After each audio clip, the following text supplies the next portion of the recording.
trying to make chicken salad out of chicken shit, and it was just awful. I've turned chicken salad into chicken shit. I will continue to do so. Making chicken salad out of chicken shit. Make chicken salad out of chicken shit. People is as people does, that's all there is to it. Put a square peg in a round hole, just never seems to fit. This is Bianca Belair. Hey, this is Kevin Owens. Hey, it's Seth freaking Rollins. It is the man, Becky Lynch. It's Rhea Ripley here, and you're listening to Wrestle Radio Australia. Hello, Australia. Hello, the world. Hello, everyone on the interwebs. It is your longest running Australian wrestling podcast. This is Wrestle Radio Australia. This is Making Chicken Salad, the show every week where we review Australian shows and talk about everything going on around the world of wrestling. My name is the best manager ever, Todd Eastman, and I am joined today by my two cohorts, or tonight, or this evening, or wherever you're watching around the world. Stop giving me those looks, Jamie. Joined by my two co-hosts because Lachlan is currently in, I think, witness protection until Saturday night. He's very afraid of what might happen to him at King of the Metro. So until then, I am joined by one Jeff Setti. Hello, Jeff. Hello, mate. I've heard that Lachlan's going to get like one of those clear perspex boxes like Michael Cole had during that horrid heel turn. I heard they gave him. I heard they gave him like a different name, but it was like Albert Lachlan. So like even the police want him to get attacked. Yeah. No one will see through that. Yes. And the man who led me astray this week, and we'll talk about that later on, Jamie Apps. Yes, see, that is a little teaser for my chicken shit this week. Jamie Apps, how are you, my friend? I'm well, and I don't take any responsibility for your path. What? My path? What is that? Well, I need popcorn for the end of the show, boys. No, it's not that bad. No, it's not that bad. It's not that bad, but it is. It's a little humorous. Let's put it that way. Sorry, by the way. Sorry, we are a bit late on stream, and I apologize for that. You will know why when I put up what's going on next week, because we have got an absolute bumper week next week. So I had to sort of let the boys in on what's going on, like this weekend and for next week. So flat out, as you can imagine. Did we have a good weekend, boys? Jeff, did we have a good weekend, mate? Yeah, I was in Shepparton for the board game convention, Sheppercon. It's lovely. Unfortunately, no matter how much both events are moved around, it always seems to clash with the Ballroom Brawl. Maybe that's the powers that be behind the Ballroom Brawl not wanting me in the place. But this was, it was a great weekend, and this was a good show too. How was Jamie, yours, how was your weekend? Well, I know that him and I sat down on Sunday and recorded a review for Supergirl. So please go and check that out on his Pario magazine channel or Pario channel. Yeah, that was basically all I did. I recorded with Todd, edited that, and got to rest for a bit, which was nice for a change. That's nice, because you are quite a busy I usually work all weekend, and I'm like, nope, not doing it this week. Yeah, and honestly, for the last couple of weeks until this week, that Dynamite watch along has been a solo effort from you. Yeah, almost a month of just solos. Yeah, God, they are hard. I was going to say that's a hard slog doing a solo. I've done them before when we do the watch alongs on Fridays, but it's a bit different because I've actually got the vision of what's going on to do it, because we do stuff that's so old and all of that. But you can't do any of that because you get copyright. It's literally strikes, just my head on stream for 2 hours, 2.5. Yeah, close to which 3 is like times. Like if you've got a second screen, it's actually a really entertaining couple of hours, especially when it's him and Peggy. So, if you are home on your own and you just want to, watch Dynamite with somebody, highly recommend doing that with my friend over here. This week, we are... Well, first of all, kudos to the MCW production team for getting Ballroom Brawl up, 24 hours after it happened? Yeah. Probably less then, really, by the time the show ended. Yeah, and it was a beautiful edit too. Like there was nothing where I was like, "Oh, that didn't come across as well as it should. No, everything perfect. Just a great edit. And it presented like live tape, essentially. Well, I'd say it would have been live switching just, live. Yeah. Just put graphics and stuff in, I imagine. Graphics brushed up on some stuff, like maybe there's some stuff. Because I'd say all three of them would have been run, like all cameras would have been still like recording.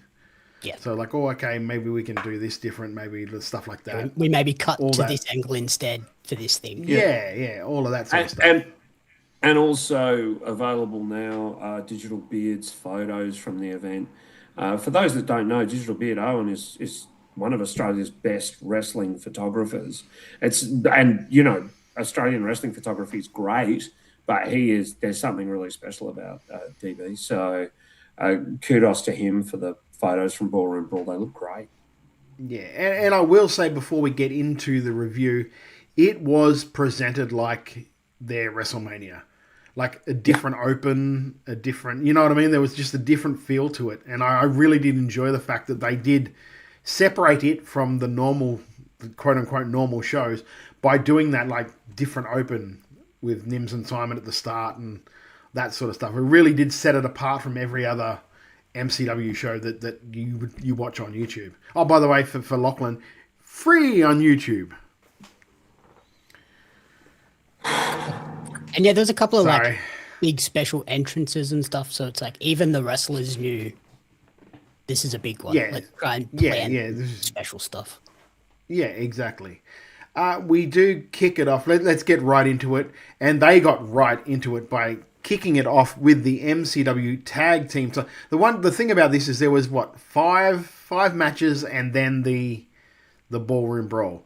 So every one of these matches either had a stipulation on it or had a title involved in it. So there was implications all the way through up till the Ballroom Brawl. And then the Ballroom Brawl has its own sort of like reward to winning it. So everything on this show mattered going forward. And you will find that out as we go with the review. The first match, like very little double duty. Yes. Well, that's the beauty of having such a depth of talent around the country that you can bring in a couple of guys like North Shore Wrestling. I nearly said the name that Andy wrote down there. Nearly said that you can bring in like North Shore Wrestling and not even have a guy. Can you guys back it up and do the Rumble as well? And also the fact that they cut it to 20 and not 30 like a normal Rumble does, which also makes it a little different too. Again, MCW tag team titles were on the line. Water Rapids defeating North Shore Wrestling of Sam Osborne and Will Kiedis. Jamie, what did you think of this show, my friend? This match, sorry. I really like this as an opener, and like Andy Savage says in the comments, the North Shore bit is like... You're so afraid because you're there this weekend, aren't you? I'm not getting on their bad side. They're way bigger than me, especially Jack. But yeah, it's getting over. Charlie. Not just she's not much taller than me. She's scarier, that's for sure. She's probably the scariest. But yeah, it's getting over everywhere, and it's not just a Sydney thing, which I think works really well. And the crowd was just super hot for both teams, which I didn't really expect, given that North Shore haven't been in MCW before. So it was like totally unexpected that they would get such a big reaction from such a big crowd that isn't the hardcore MCW fans. There was obviously enough. We should mention that too. There was 1,200 people in that building. Amazing. So that's that is a great turnout for MCW. Jeff, what did you think of the match, mate? I liked it. I liked it a lot. Obviously, these four workers are great. I mean, I think Water Rapids have one hand on our Tag Team of the Year trophy. Personally speaking, their matches have been bangers this year. Just fantastic. The chemistry between Waterman and Rapid is terrific. And the not as often teamed Kiedis and Osborne also just terrific together in this match. There's not much that's negative. The right team won. In terms of the North Shore Wrestling chant, so North Shore Wankers, it's something that's fun to say to them because they react to it. So my theory is that there were less people on board with saying it, except your hardcore wrestling fans at the beginning of the match. But by the end, everybody was in on it, and everybody was enjoying the joke of it. They get the whole, they get the whole, okay, we call these guys wankers. Okay, we can do that. Yeah, particularly the reactions from Osborne and Kiedis. I hope this isn't a one and done for Osborne and Kiedis. I hope that we see more of them. They really, really put on a good show, and I think they could be a great addition. Either Osborne and Kiedis or Osborne and Osborne would be great additions to the MCW tag team division as those shit heels that they are. Michael from Moonsault chimes in with only his second time getting to see North Shore Wrestling live. They're so damn good. Hope they come down to Melbourne more. Just said that, Michael. And some guy called Nightmare BC666. Don't know who that is. Get out of the chat and do some work. Tag Team of the Year might be a bigger accolade than Wrestler of the Year at this point. Indeed, strange man. I'm assuming you're a man. Well, who knows? It has been, wow, take a shot.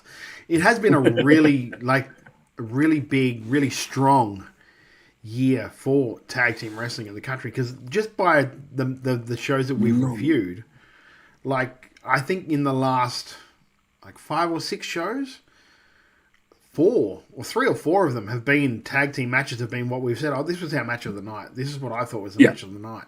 I think the Slam was a singles match, but all the others that we've reviewed over the last little bit have been that tag team match was amazing. That was they've done so good. And generally, it's different tag teams every time. Look at the work that ATO have been doing. Look at the work that North Shore Wrestling have been doing. The Dropouts, Water Rapids, Rapid Fire, the Ambush. The list is not limiting. It's a big list, and it's thrilling that it's a big list as well. Also, how gypped is Ryan Rapid going to feel if he doesn't somehow walk away with that title? And the physicals, bloody DJ's right. The physicals are putting on great matches. I will say I like that it's such a different look to North Shore Wrestling when you've got Kiedis and Sam tagging, as opposed to Sam and Jack, where you've got Jack as just that big I'm going to come in here and clean house every time. You haven't got that with Kiedis. It's a totally different psychology, totally different mindset to the match. And I really enjoy that, being that the most we've seen of North Shore Wrestling in tag team matches this year have been the Sam and Jack combination. The big bruisers, yeah. They have a little bit more to play with in this combo. Yes. I also, at this point, it is worth saying that your excellent interview with North Shore Wrestling, specifically Jack and Sam, is up on our channel now. Todd won't toot his own horn, but it's a bloody good interview. Check it out. Of note, it's really pleasing to hear Sam talk positively about sticking around for a while and being a part of the wrestling scene in Australia, and that really pleased me. Yeah, and making him say nice things about his brother too, which I hear is a rarity. Yeah, they did not like doing that, did they? No, he really didn't. Also, Thank you, Andy. We gave props to the production team previously for the show overall, but there was one thing I noted down: the production of the Water Rapids double dive thing this time around was a lot better than the last time we watched it. They caught both of the dives. So they definitely sort of learned from that mistake, which is good to see that they're not repeating mistakes. They had a really nice angle of it too, so they were able to catch it in one shot. Just beautiful. I agree with you, Jamie. Next up, we had the MCW Inter-Commonwealth title match, where the Clydesdale with Lucky O'Leary ended the over 400-day reign of Adam Brooks to crown a new MCW Inter-Commonwealth champion. I gotta say, I didn't see this coming. I don't know about you, Jeff. No, I've got to agree with you. I thought that the Clyde or the Dale was going to be not a one-and-done challenger. I thought he would eventually get the title, but I thought it was going to be a bit of a, hey, Clydesdale can actually really go. I thought that that's what was going to be achieved by this. He can really go, no doubt. We've noted that he's really, really getting good. I think that I was a bit surprised they did it this quickly, but I'm not disappointed. Like, I think that, Clydesdale's a good choice as a heel, particularly. I mean, we've discussed how he's beginning to get face cheers. Geez, he wasn't by the end of this match somehow. He was really getting booed out of that building. Did a great job sort of with that belt in the short term. And I'm looking forward to seeing what he does in the long term. But yeah, I agree. It was a bit of a shock, but a nice match. Like, the outside interference wasn't overplayed. Lucky's a dominant performer out there, but yeah, it looked really good. Jamie? Yeah, I'm like both of you. I didn't expect Clydesdale to win it. I thought it would this would be the start of a thing with Brooksy and Clyde and Lucky O'Leary, with then Lucky eventually winning it and then Clyde sort of having to turn on him and steal it off him. But I like the way they did this. I loved seeing Brooksy not just do classic Brooksy stuff. He was doing the Dale goofy things of like, he's pulling me mane. And then the weapon that they used for the outside interference, perfect for that team of Lucky O'Leary and the Clydesdale. So what is their weapon? A horseshoe, of course. Horseshoe. Brilliant. Brilliant. Awesome. And I think they left so much in the tank for future combinations with these three as well. They didn't go all out on this first encounter. Yeah. It's also... Andy Savage said, Macho Man Andy Savage said, this isn't how I wanted Brooksy to lose the title after such a long, great title reign. Yeah, I completely understand that. But then my thought of it too is that, like, going forward now, he can help workers out more in a different way by putting them over with really good matches. Whereas, like, having that title, you're kind of hamstrung because going into it, like we did with this show, it was just like, well, he's going to win this match. He's going to win this match. This will be good, but Brooksy will win. Yeah, this will be a good match, but Brooksy will win it. I wouldn't be surprised if there's a bit of a revenge tour over time. So I wouldn't be surprised if he puts JJ Furno over, if he puts Murdoch, if he puts over some of the workers that he's worked with to get to the point they're at now. So it's believable that they can push him to an extreme. Alex Feihart, says, I love how the Clydesdale wins by hitting Brooksy with a horseshoe, and even he's shocked it was enough. And the added detail of immediately ducking out of the ring to retreat to the entranceway. Yeah, great shit heel work. Great shit hitting heel work. Bloody DJ chimes in with it. Made me question whether Brooksy is going for a bit. Didn't feel like an after 400 days match. Sure. And finally, Michael from Moonsault says, I'm really happy for Clydesdale to get a big win. Have to imagine O'Leary ends up turning on him at some point. Yeah, who knows? They're doing such a good job with their booking decisions at the moment at MCW. You don't know what they've got up their sleeves. Yeah, I kind of feel, and I think Michael's hit on it here, I kind of feel that will be the avenue to turn Clydesdale face. Yeah. Yeah. Because let's face it, he will eventually turn face because he's too charismatic to not. He's too funny to hate him he's all so the time. Funny. Eventually you're going to... He is so funny. At least fun. And like, what a bodyguard to have in Lucky O'Leary, the human. Yeah. Well. Alex Fiat says, the way the match went, it felt like it was intentionally lulling us into a false sense of security. That's what happens when you've got a worker like Brooksy in there thinking it through, nutting through the ideas of stuff, being able to add the style of Clydesdale to what he does and to elevate people he works with, because that's what Brooksy does. And let's be honest, the best match of the Clydesdale has had by far.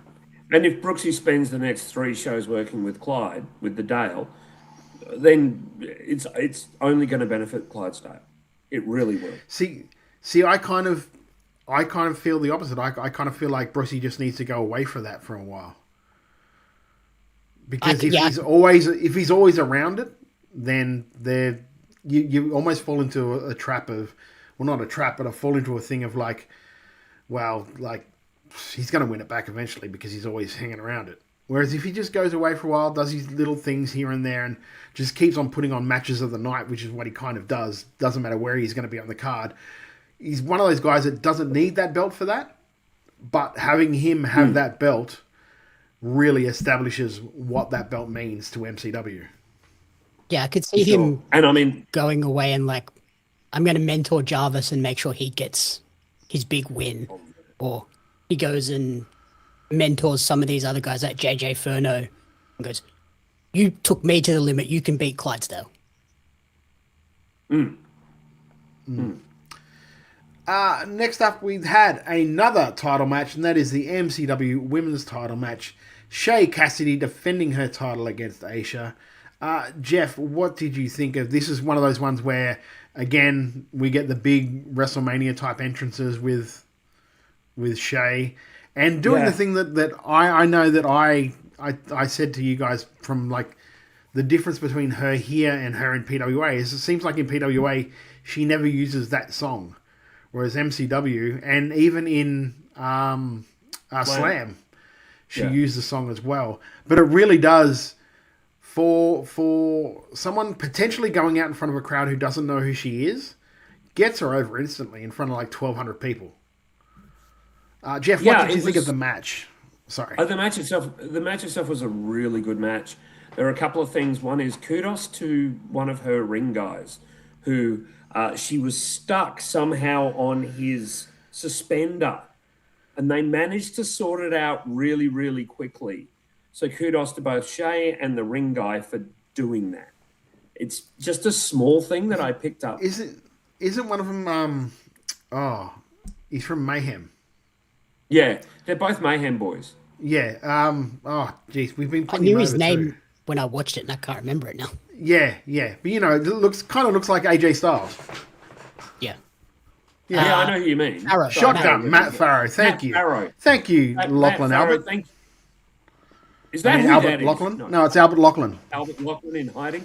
I thought it was a terrific match. It was Willie Wiggum who caught in the belt. There you go. It was Willie Wiggum. Yeah, I kind of wanted Aisha to win, but I understand that you can't have two in a show like this. You can't have too many heels go over because you've got all these wonderful new people who are checking out MCW for the first time. The match itself was really, really good. Both Cassidy and Aisha work so well, and they've got great chemistry together. I would watch them do another go-around, but I don't think they're going to. But I hope that Aisha doesn't sticks around on MCW for a while. However, I do note to our UK friends that she is she's off to the UK very, very, very soon. So firstly to Aisha, all the best, mate. Hope it's a great trip. Have a wonderful time. And if you are an England company looking for one of Australia's best workers, book Aisha. I'll find the email and I'll send it to you, Todd, because, she's good value. Yeah. Alex Flyhart says, not going to lie, the audio issues kind of took me out of this one. No issue with the wrestling itself, but the audio doubling up in a delayed way made it hard to pay attention to when that kicked in. I'm so glad I wasn't the only one that had that issue. I thought I was having a stroke.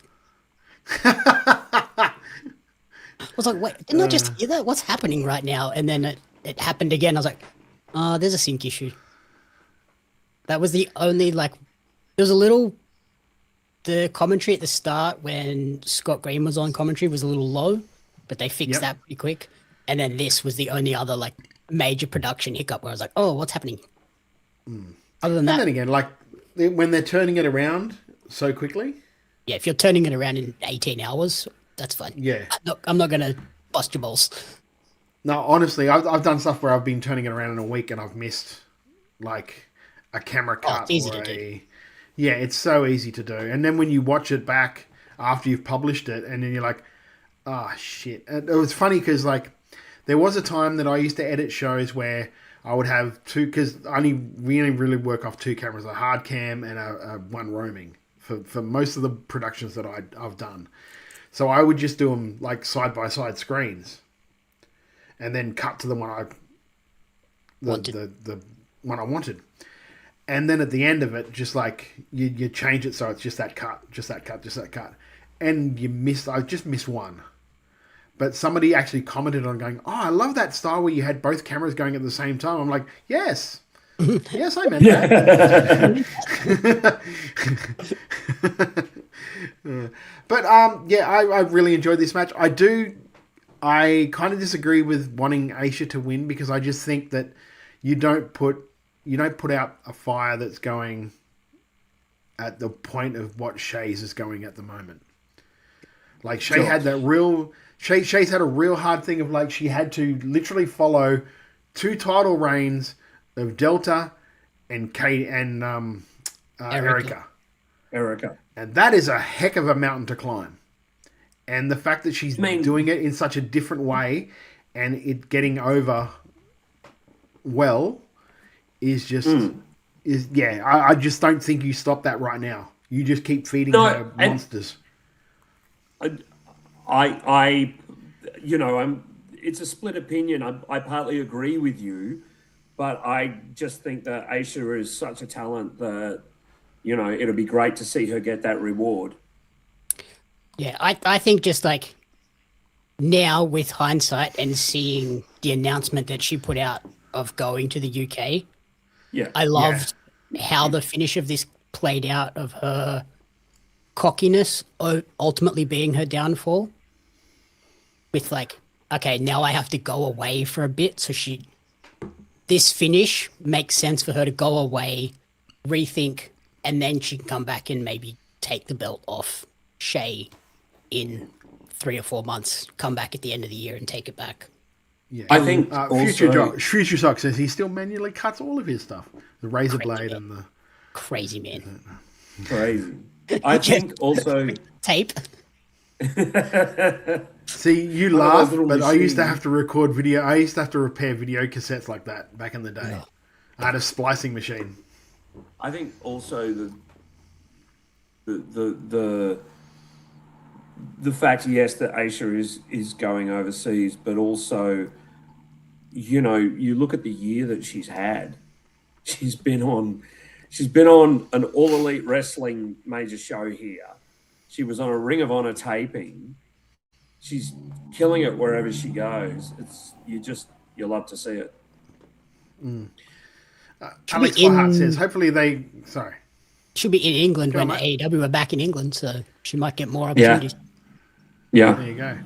Alex Whiteheart says, hopefully they give us someone the crowd is more willing to boo next time. Had to be annoying for Aisha that the crowd kept cheering her despite her being a heel.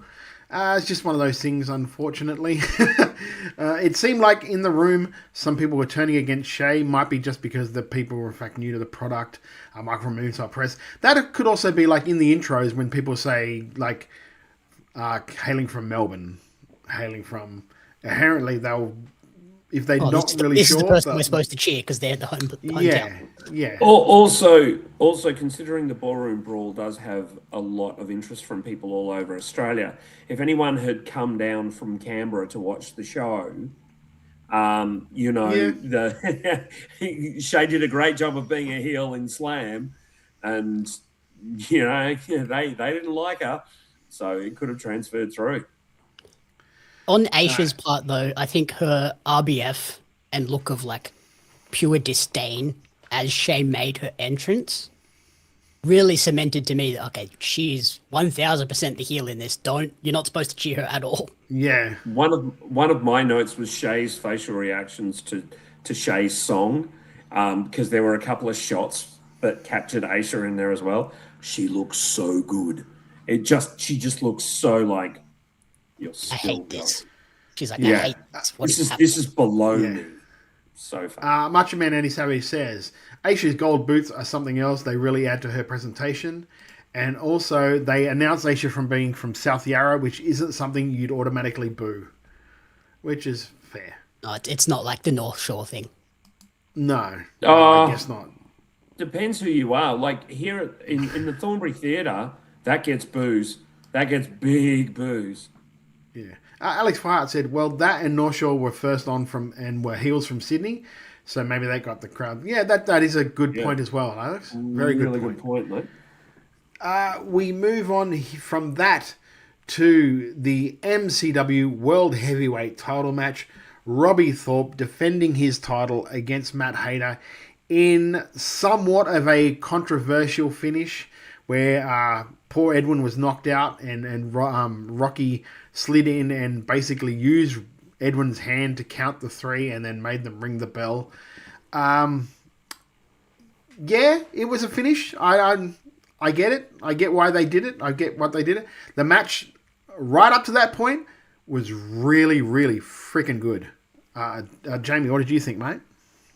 I will say at least MCW are consistent in their logic. If you can sign a contract with someone else's hand, you can count it with someone else's hand. So that was fine by me.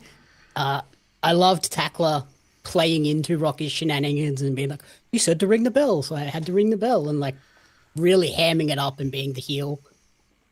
And the thing that with this at the ballroom, that entranceway with the big ring, and then like Robbie Thorpe's entrance, which is incredibly exuberant, proves that you don't need a million LED screens to have an awesome looking entranceway. Like just that entranceway, I think, is probably my favorite in the country at the moment. Every time they use that thing, I'm like, this looks unique. I don't remember seeing anything like that anywhere else. What else did I have? Oh, those nipple chops that Hayter did. No thanks. Don't want to take any of those ever, anytime. I loved Hayter's Pario gear as well. Very nicely done. Big Pario guy, Matt Hayter. Okay. And yeah, I just loved everything about this. It was the way they played it. Thorpe using his size and savagery, and Jax Jordan's camera work in this. There was a shot between like just from the back of Dusk for the Dusk reveal where you could you made out the silhouette behind, and then when they cut, that's how I knew it was a Jax Jordan shot. I was like, of course it was a Jax Jordan shot. Yeah, sorry, that is something I did skip over too. That when the referee was down at one point, there was a second referee that came in. Wasn't really revealed. It was hidden very well until, and then it was at dusk, and you thought, he's going to screw somebody over here. Of course, he has that feud with Matt Hayter. He also doesn't like Robbie Thorpe, so he just hit both of them and left. Just screwed both of them and left.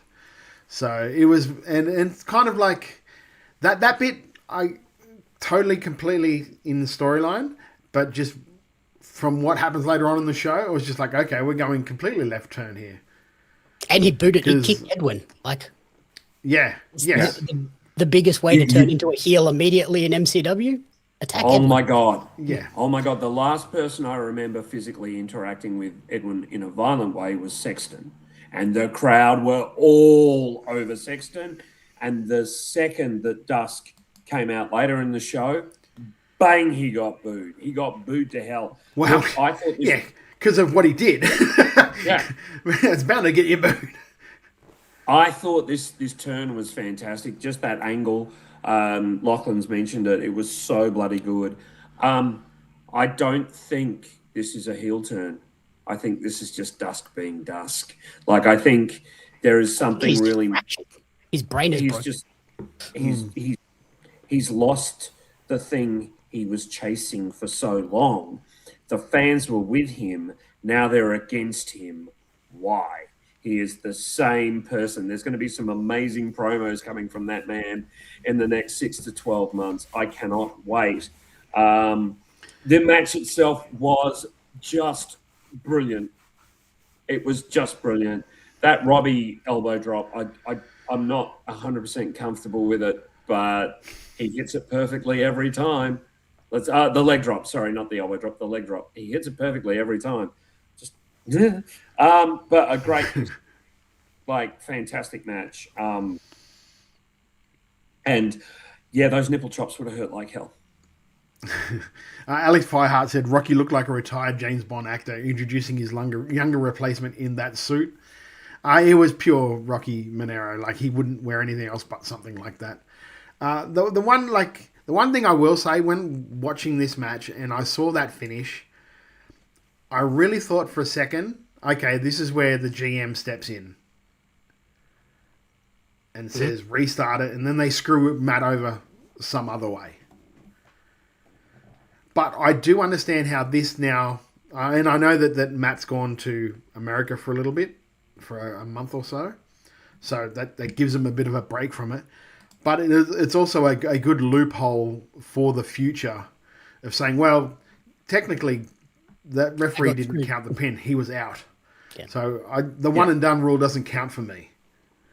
Just to clarify, Matt, the next MCW show is towards the end of August. So there's about a 6-week break now. I will look it up while we're chatting. But yeah, the next show isn't until later in the year. So I think that we might even have Hader back before then. Hader's back on the 27th of August. Hader's back on the 27th. I think that he's a week out from the MCW event. Let me just. Well, that's when he's saying he's not available for booking, so he still mightn't be leaving. It's not like he's back in. And Clash of the Titans is August 29. So feasibly, if he leaves 27th, he'll be cutting it mighty fine. Yeah. Yeah. August 29th. I mean, you can have that. I'm buggered doing that flight then. I mean, something Eagles does all the time, but still.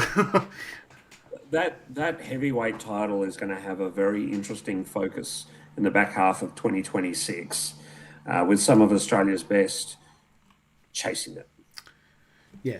But yeah, really, really good match. I get why they did the finish. I didn't think it was awesome because I really thought that the GM was going to come out, restart the match, and then they'd screw him over some other way. Just because that would be a way to establish that it's not Rocky in charge. It still felt very much like Rocky's still in charge here. Well, I think that's kind of the point, isn't it? Yeah. Where like, but that's what I mean though. Like he lost the thing. GM, but the guy that he put in his place is a puppet. But he didn't. Well, if you remember when they did that promo, he was very cold to Rocky, and you know what I mean. So he was very much like, "No, I'm in charge now." That's why I thought maybe they would do something with that. But I understand. Like it's all stories are unfolding. If they did that, would we then not be complaining that they had it and overbooked it? Yes, yeah. Very, very true. Very, very true. I agree with you both. I didn't love that ending, but there is something leading to probably a multi-man match before Jarvis to kind of bed Robbie in a little more. I would like there to be something like okay, your next challenger will be Matt Hader, and blah blah and blah. Pretty much everyone he's beaten, and have Rocky just go no, the one and done rule, and then for the GM to go, that was your rule, that's not my rule. Yeah. So here are 1,000 challenges. Screwed over Hader. Ugg's back. He's got an issue with Dusk as well. You're all going to go at it, and the winner's going to walk out with the belt. And then the winner's going to face Jarvis at whatever the end of year show is. Endgame, surprisingly. Yeah. There you go. There you go. It's almost like they named it because of that. Moving on, we had a first, and that is the first time there was a sacrament match that didn't involve Dusky. And it was Erica Reed defeating Katie Lux in a match where they did not hold back at all. Jamie, what did you think of this brawl? I felt this was a little bit shorter than I expected for it. And it didn't quite get to the level I expected in terms of like, this was a 9-month plus feud between these two that they said on commentary. I feel like it needed to get a little bit more personal and heated, especially the end. The end just kind of happened out of nowhere. I was like, what? I felt like it was just sort of getting started. But the crowd were right in on it. Lindsay put some extra pepper onto Erica's entrance, which I loved. And then I will give Nims credit for this one with the commentary for when they started pulling the extra chairs out to play into the storyline. He then also brought in there's over 1,200 people here, and we've found extra chairs somehow. I love that he did that. That was really well done. And Erica's squeal when Katie had the screwdriver in her ear just made that look so brutal. That was probably the peak for me, and then it kind of just meandered around the building a bit. Yeah. Albert Lachlan says, screwdriver to the head, not drawing blood, bothered me a little. Well, because you're a sadist. I wonder if that's a ballroom issue, a Melbourne Pavilion issue. I would. Alex Firehart basically says that as well. I legit surprised neither of them bled. Maybe that's a venue thing. I would guess that that's what it is. The production worked well. They were in the crowd, was impressive. You wanted blood? I think just because this was a 9-month blood feud, it needed that little bit. Blood? Yeah.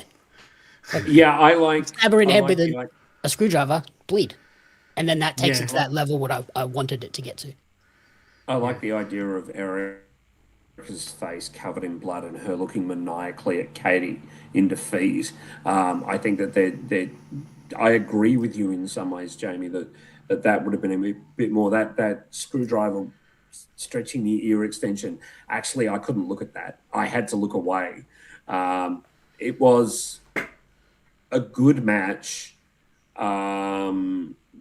But yeah, I think I agree with you. I think it was a solid sacrament. But I would have liked to have seen some colour. Yeah. Michael from Moonside Press says the production work while they're in the crowd was impressive. Had one of the crew following them with a light to make sure it all looked good. It's one of those little touches, isn't it? That really stands it apart. That's a Jax Jordan special. That one.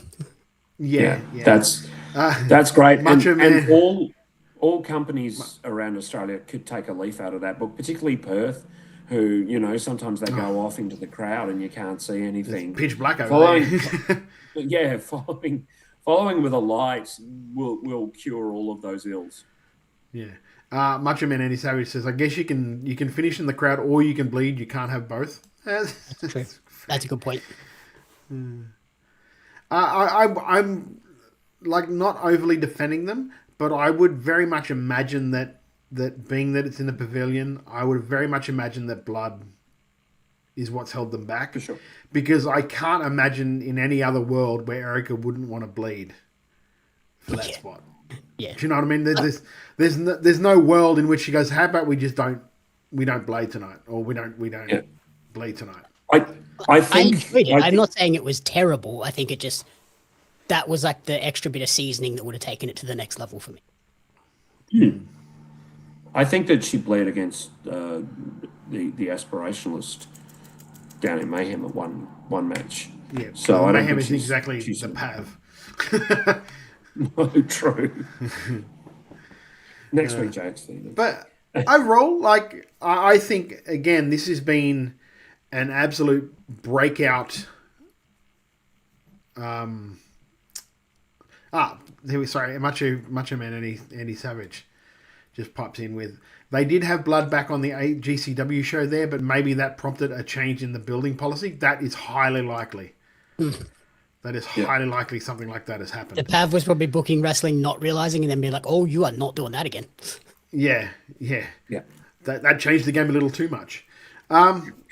Yeah. I will say that this feud or this involvement between Katie and Erica has been the absolute awakening of Katie Lux as a wrestler and as a character. I think this version of Katie Lux is the version she should just try and be everywhere. Well, it is carrying over to Renegades.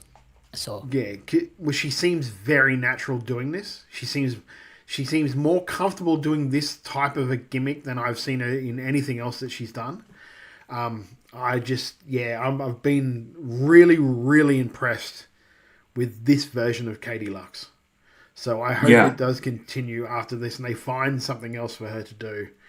That's why I'm a little surprised that Erica won this, because I think there is legs in Lux going after Shay. Yeah. Like just maniacally going after Shay. I think there are legs in that. But again, we're at the Pavilion. It's Ballroom Brawl. Your big good guys need to get over on these matches. Yeah, that's a similar thought I had when this ended. I was like, now where does Katie go with this? Because it's you run that risk of she lost this big match, now she just disappears for a few months. Yeah, and I mean that could be the case. And they just get ready to not repackage her, but reposition her. Where she's been gone for a little bit, but when she pops up, she's There's a few. Albert Lachlan says, does Erica need to be in the women's division in MCW? Yeah, because they have a defining. In MCW, absolutely. They kind of have a defining, like, divisions in MCW. Yeah, unless they're going to scrap the old gender divide in MCW. Yeah, which really has in I just PWA, have one person. Really did. Yeah, in PWA, it really has, as good as it is, it's really muddied the water when it comes to like that sort of stuff. I think that Katie has become credible and good enough to just go out there and attack Shay anyway. Yes. They win, lose or draw. This encounter with Erica, this 9 months, has absolutely made Katie credible. And I think that if she just goes out there and starts, thumping the shit out of Shay, she's going to get the reaction she wants, and Shay can then chase her. I think eventually Erica's going to come back around and want that title again too.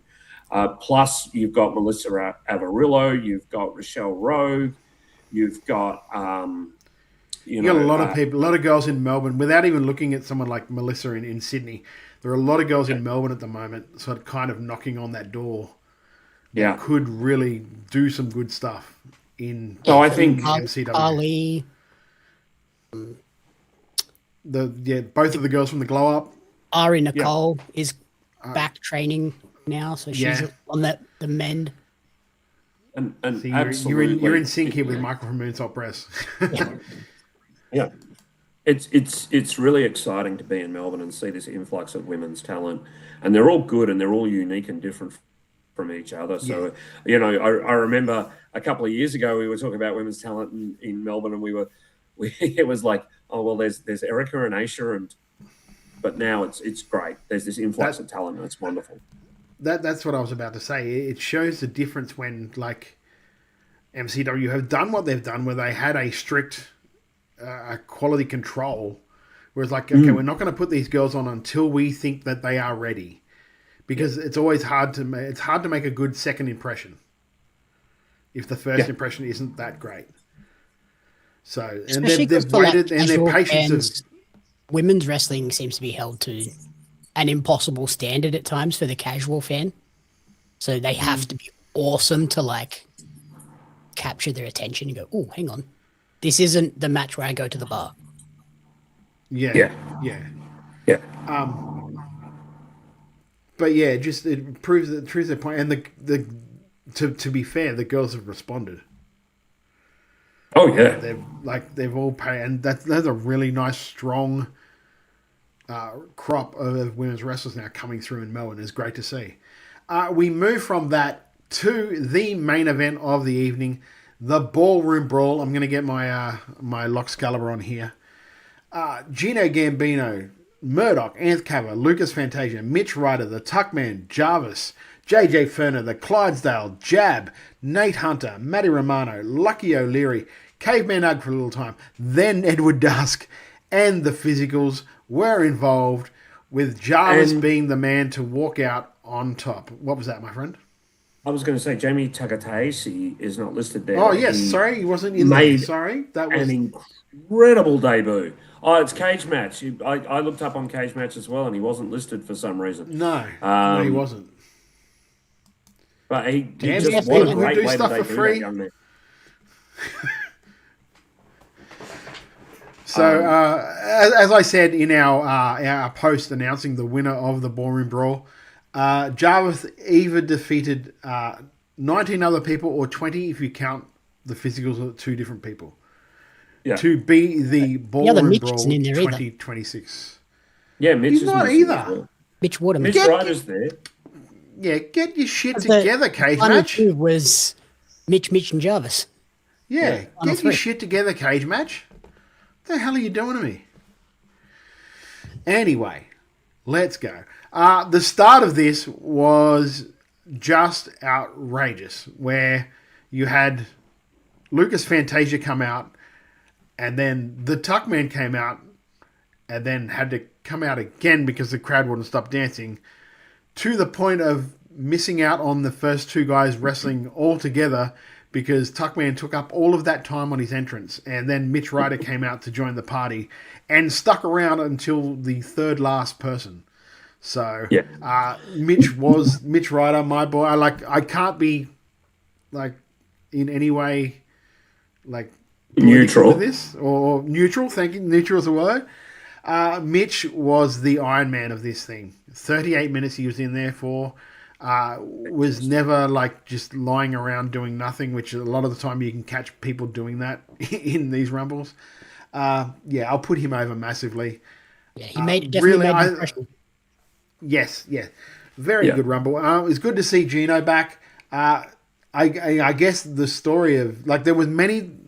The one good thing of this rumble is that there were many stories started and told through the rumble. So like you basically had a story starting between, I guess, Ugg and Dusk coming up, because Ugg came out to a thunderous applause, wasn't announced, wasn't anyway advertised he was going to be there. Crowd loved the fact that he was back. He got maybe 10 feet down the aisle and then was attacked by Dusk, who took his spot in the rumble.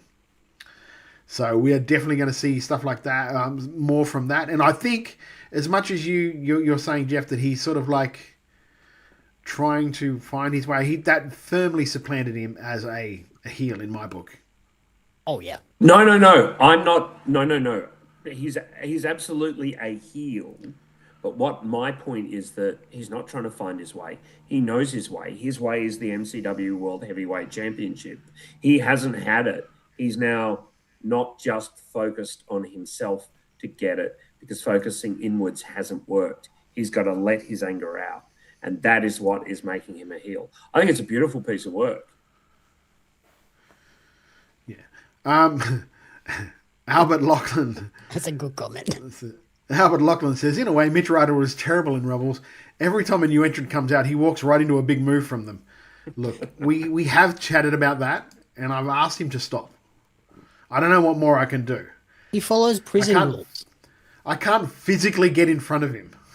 He I tried that in the other rumble. Rules of didn't work well take for down me. the biggest dog in the yard, and you are the biggest dog. And he's like, right, I'm going to prove it. And doesn't always work. Peter Bailey says, Tucky was standing on the seats next to me. Just a quick note to Ugg, who I saw a month ago, and I said, how you going? Are you close to returning? And you completely worked me. Well done. It was brilliant. Like, when he came out, I was like, because obviously I watched this the night after you boys did, and you told me not to go near socials. I was off socials for the weekend anyway. I watched it on Monday night, and I went, hang on, he completely fooled me. Absolutely, completely fooled me. Wonderful. Yeah, between everyone here. Me. But he spoiled between it for everyone me because here, he posted about it. I was like, damn it, Ugg. Yeah, but between everyone here in our chat, Jeff was just like, oh, no spoilers, boys. I'm not watching this till Monday. So we'll stay off the socials because I have to fucking post about it. Oh, no. I'm like, stay off because I have to post about it. I can't go, sorry, I'd love to tell you who won stuff, but Jeff hasn't seen it yet. No, I didn't mean socials. I meant in the chat. No spoilers in the chat because it's all I kind of looked at. I just laughed because like everybody from MCW is so good about not posting photos, not posting, sharing stories that are spoilers until after the show is on YouTube. And about 2 hours before the show went live on YouTube, Ugg posts a photo of his return. I was like, God damn it, Ugg. I had no idea up until that point. Yes, Jeff? Get going, Todd. Oh, I was going to just give some opinions of the show, of the match. Opinion away, mate. Opinion away. Opinion away. On that list also doesn't have Ryan Rappert, and Ryan was great in this. Some of the stuff he was doing with Mitch. I almost thought when they did that little circle together that Mitch was just going to throw him out and go, point to the brain. But it was so good. It was a fun little rumble. The right person won. Like 100% Jarvis is the most over baby face in that company who's not named Adam Brooks. Like it's 1 and 2, and on any given day, it's a pick 'em. Yeah, the dropouts also get huge pops. I really, really liked the rhythm of this. I liked Murdoch's little bit. It's just a shame he didn't have longer, but he came out and he made a real impression with the crazy eyes and the laughing. And it was really good to see Jarvis win. A terrific match. Everybody played their part well. And one person I absolutely want to shout out is our boy Nate Hunter. That heat he was getting is just so good. Like, even amongst 1,200, he had 1,200 people booing him out of the building. You got to love it. Like, no one likes Nate Hunter. It's terrific.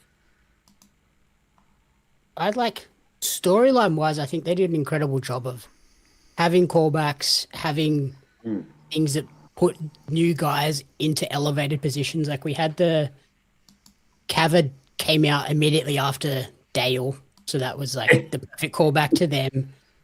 And then the facial work by JJ Furno when Jamie Tagataisi makes his entrance immediately made you go, "Oh, we've never seen this guy." But if JJ Furno's afraid of him, we need to be concerned with him. And ultimately, it just felt like this was MCW establishing new people.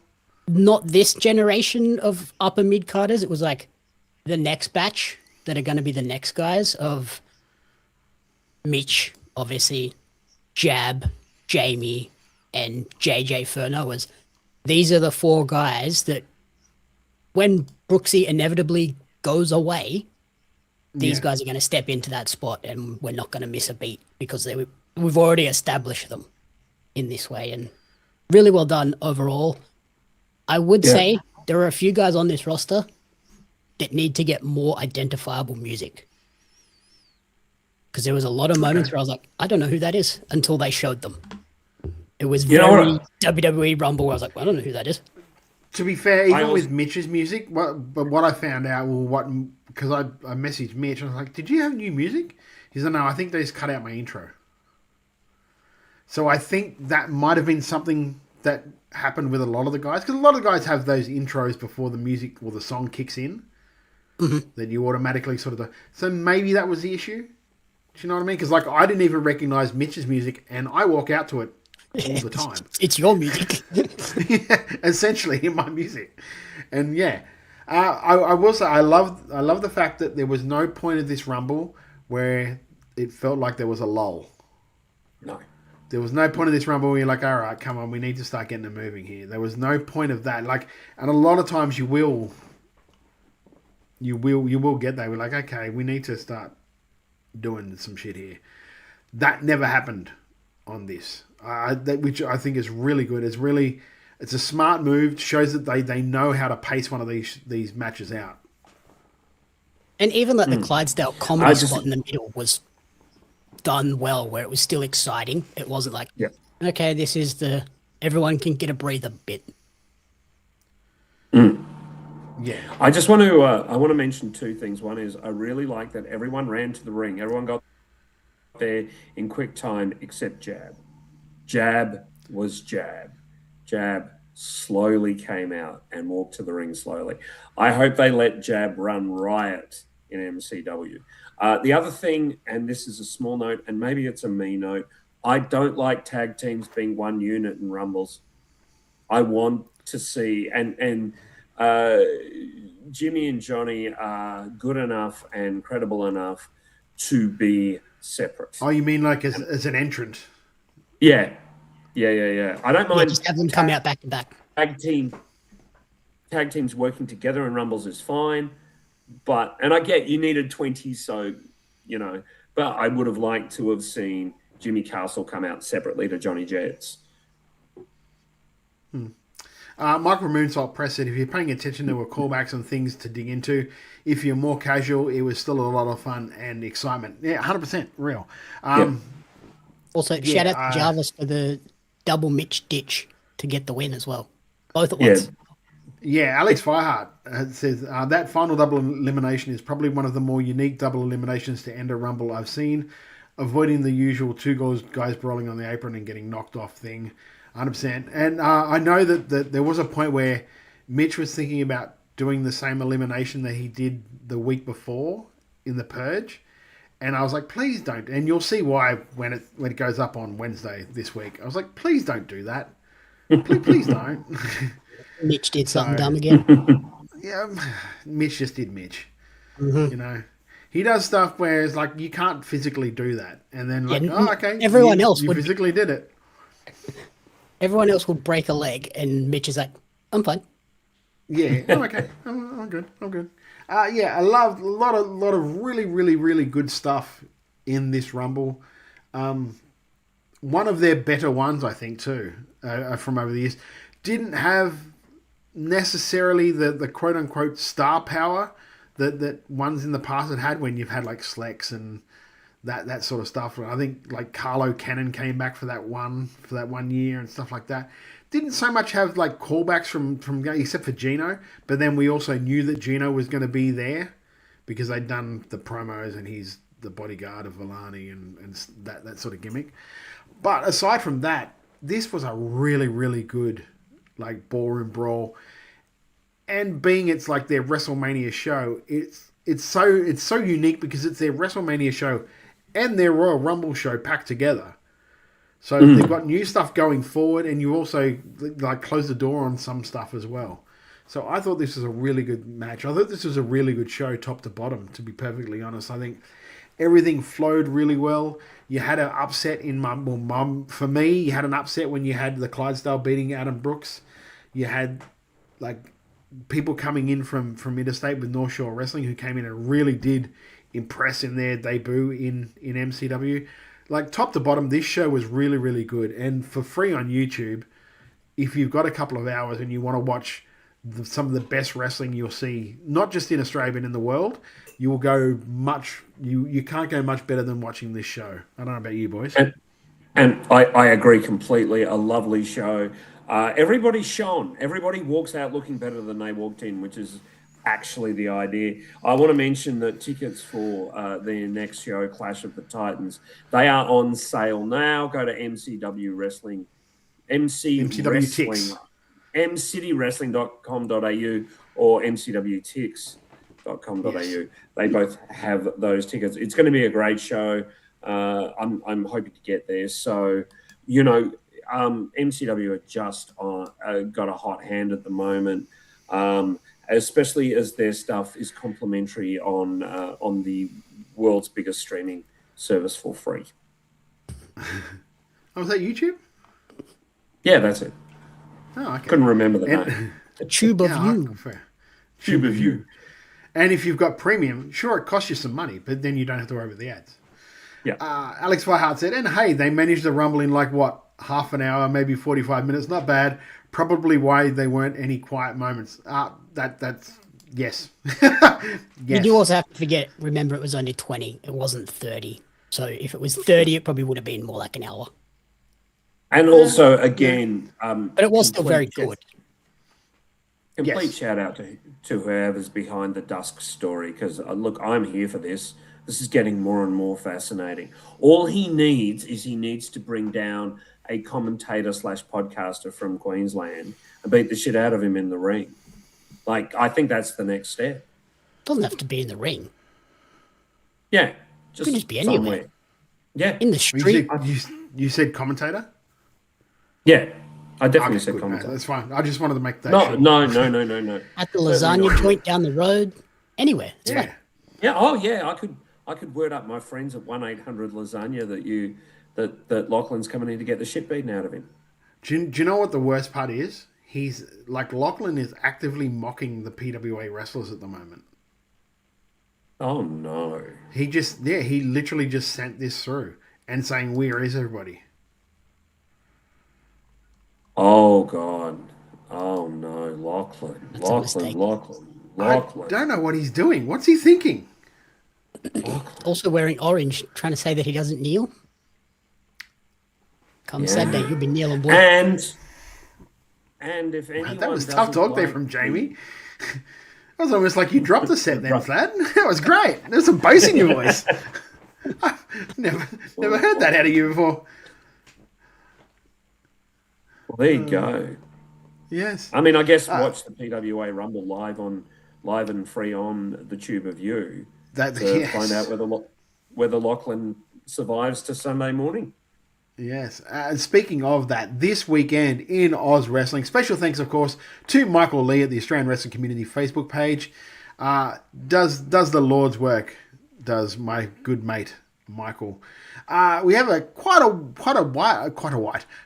light weekend when you're looking around the country, but one of the biggest shows in the country on the same weekend. So what we have in Victoria, Adrenaline Pro Wrestling have Breakout 66 in the Adrenaline Zone in Seaford on Friday, July the 3rd. In WA, Dude, Where's My Ring, Perth. Don't Threaten Me with a Good Time at Seasonal Brewing Company in Maylands. It's an 18-plus show. Is on Friday, July the 3rd. And the biggest show around the country this weekend is in New South Wales, PWA Black Label King of the Metro 2026. Again, it is live on YouTube. The only company in the country at the moment presently doing live streaming of their shows.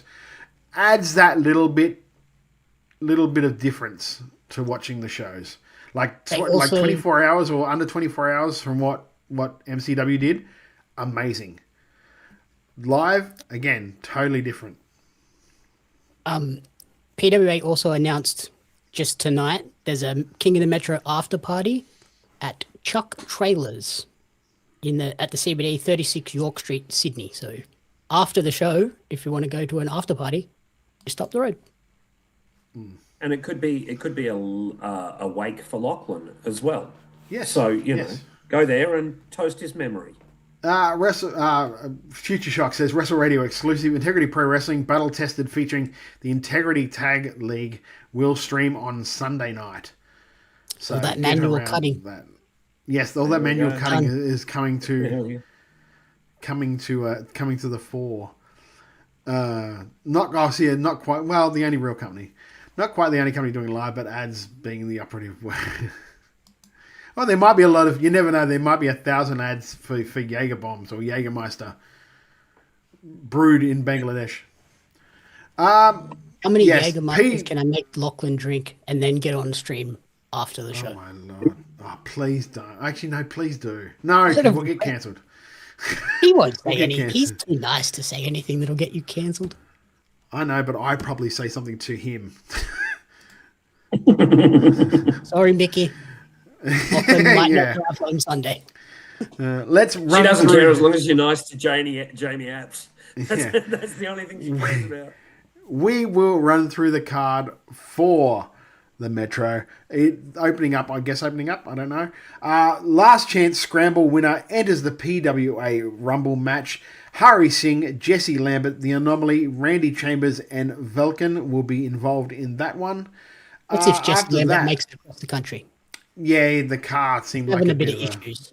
Yeah, the car definitely did look like or sound like it had issues. So we will find out about that. There's only 3 matches on before the Rumble, so there is a PWA heavyweight title match. Big Fudge defending against Jack J. Bonza. That will be a slobber knocker, I guess. It'll be interesting. I really do actually like the story going into this, so it'll be a good watch. And then we have, before the Rumble, the last time ever, quote unquote, the Dropouts, Jessica Troy and the Tuckman with Scott Green versus North Shore Wrestling, Jack Osborne and Sam Osborne with Will Keatis. This is our Macho Man Eddie Savage. Give us tips, you cowards. Maybe for the Rumble, not for the matches. Maybe for the Rumble. That way we can. Can I just say, yes, bring your Eskies. All right, mate. Again. That's a year now you've been saying it, Jamie. Yeah, you actually have. Do you know why? He figures if he just keeps saying it, eventually he'll be right. Eventually, I'll be right, and that's the only one people will remember. Yeah.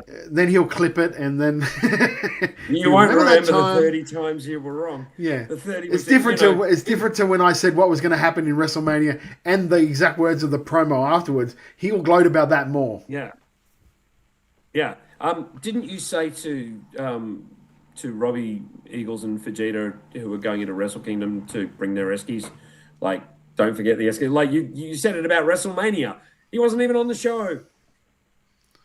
No. It was a good try, though.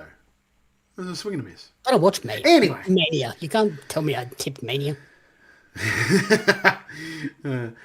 We have the main event of the show, of course. Well, I think the main event. Who knows? I don't know how this show is going to go.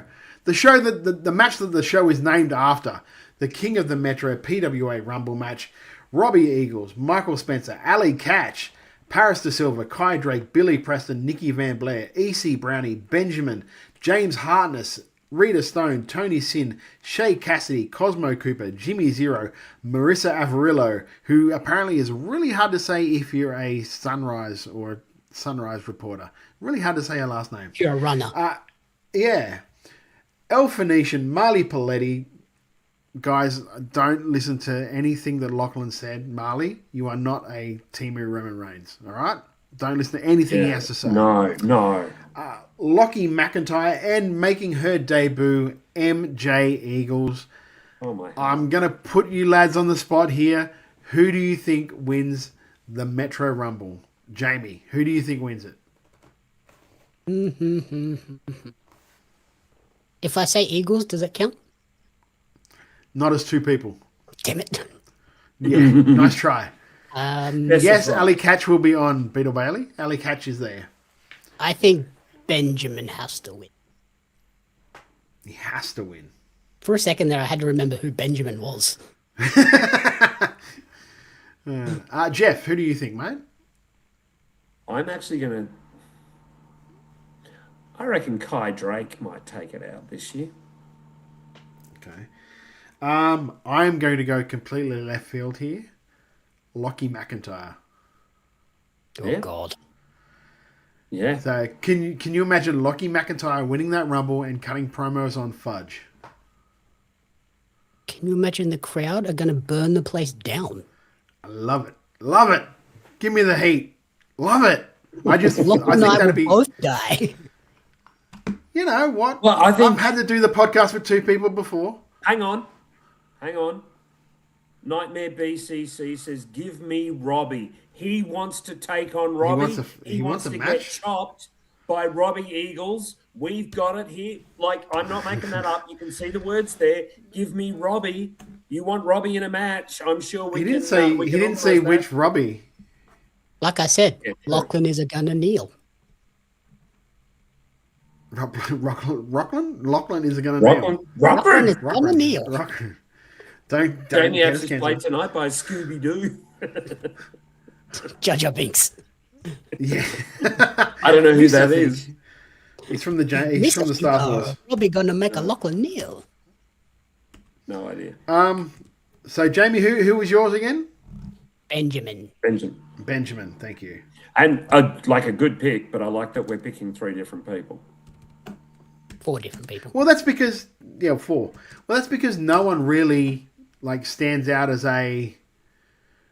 This is the Definitive winner. person that's like this is the guy that's or girl that's going to win this thing. Nobody really like stands out like this makes the most sense or this makes the most. Do you know what I mean? There's no real straight line to anything at the moment in PWA, which is really cool.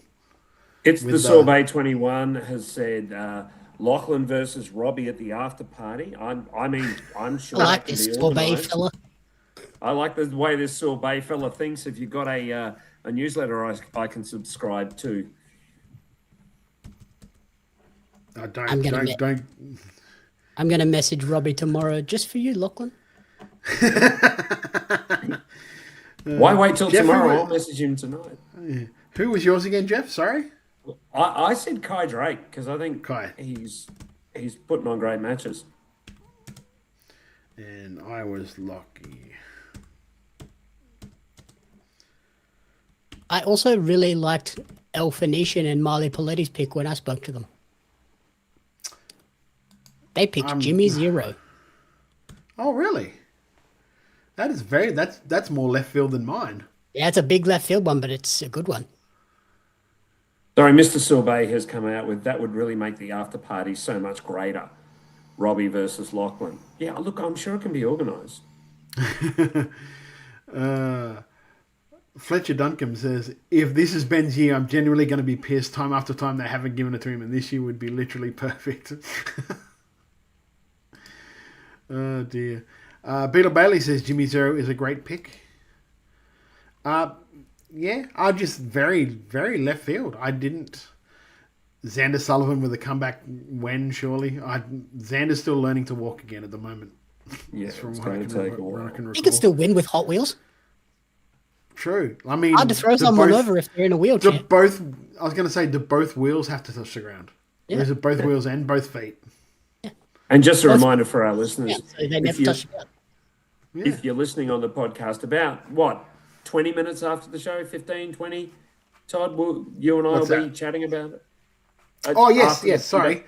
Yes, I apologise. Yeah, about 10 minutes after the show, we'll be doing the PWA live post-show where hopefully, if they don't get extinguished before...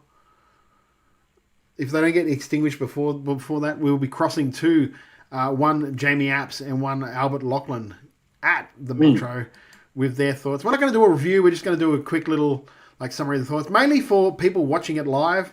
We want to get their reactions, live reactions to what happened on the show, and then we'll be back on the Thursday with a proper full. Yeah. Live cross to Lachlan getting chopped by Robbie as he kneels. Yeah. So maybe live cross to the after party, maybe live cross to walking to the after party, maybe live cross still at the Metro. It depends where Jamie and Lachlan are at the time. So And I know where that Robbie Jamie's is. lined a lot of people up that want to get to Lachlan. So we'll see how that goes for him. Also, I really like Lachlan's pick of Robbie too, because this is the one accolade Robbie doesn't have in PWA. Yes. He's never won a Rumble. Yeah. So again, it's one of those things we love that we get to do that here with the show, with the format that we have, with our ability to live stream, to be able to just do our post show. And now with having Jamie and Lachlan at that show, to be able to cross live to them and talk to them about that show as well, just adds another thing to the show. Might even run into the Friday night watch along co-host Rose there. He might even have a live nickel fact for us. Who knows? Don't throw your head back. Nickel facts are great. He might. Isn't Eddie Dusty in that Rumble as well? Or did I miss it? Well, yes, he wasn't. in it. He's been He is announced. in it. He has been announced. True. Yes. Again, Is cage match is killing me. Between yeah. Robbie Eagles, Edward Yes. Dutt. Yes. I think Robbie Thorpe has said he's going to be in Sydney. Who else is in there? James Hartness has had a little bit to say about one Lachlan Albert to me as well. So sorry, And sir. of course, don't. I kind of forget feel like Runner- now that And Manor Manouche. I kind of feel like that you two are going out of your way to No. get no. people after Lachlan. Like they I'm come to us. getting that in. I'm Yeah, getting they that come- they impression come to now. me. They're Like, coming I to thought it us. was Come to cool. me. I don't know. I walked into thought it was Melbourne coincidental before, but now it's starting to become somewhat of a pattern. Look. I I don't want to accuse, but I'm just saying. J'accuse. I walk into Melbourne wrestling and I sit in a chair that's covered in envelopes of people saying, "Please speak to me after the show."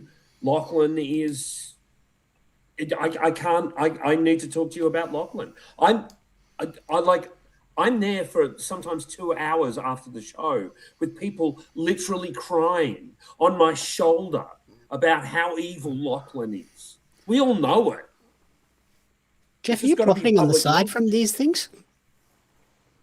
You Sorry, know Jamie, what? I That missed would that. not shock me at all. Because I'm not getting no envelopes full of things. Yeah, that wouldn't. No, shock me no, at no. all. Just If he can find a way to make $1, Jeff will make $1. Don't worry about that.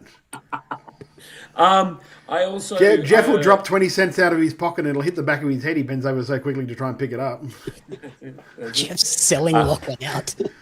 Yeah, I'm not. Yeah, do you not think he'd sell Lachlan out? He'd be like, he'll be at this place at this time. Where's your $20? Look, I'm not selling anyone out. All I'm saying is, sorry, Lachlan's just written. Remember when this show used to be about the wrestling and not about killing Lachlan? What, the bad old days? Those? It's gotten so much better. No one remembers that. In the words of Xander Sullivan, it's become so much greater. So yeah, Lachlan, I know you're going to be at PlayCon this weekend, mate. Enjoy playing games on the Sunday with both arms broken. That's all. Well, shit. Well, we should take a break before we evolve into just slinging insults at the guy who's not even here. I take no responsibility if Lachlan ends up hurt. We really should take a break. So we're going to head off for our break right now. Coming up on during the break is promos for pretty much all the promos we could find for PWA Metro. So yeah, enjoy that again this Saturday night on YouTube, live on YouTube, and then afterwards we will be there for the post show to kick it off, and we'll be back right after this with everything going on over in WWE, AEW, all that good stuff, right here on Making Chicken Salad. Can you believe we're back here again? For some reason, you guys just never learn your lesson, but here we are at the Metro one last time.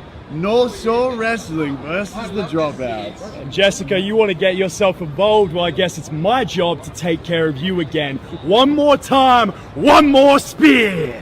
And news flash, I didn't break any rules. This is anytime, anywhere. But you crybabies, you didn't like that, did you? Well, now at the Metro, North Shore Wrestling take care of the Dropouts, and Will Keatis gets what he deserves.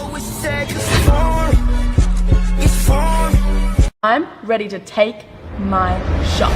I'm MJ Eagles, and thanks to our friends at Jägermeister, I'm ready to take my shot.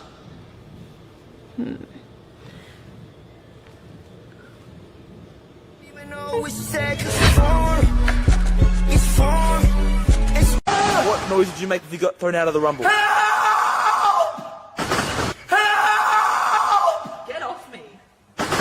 Get off me.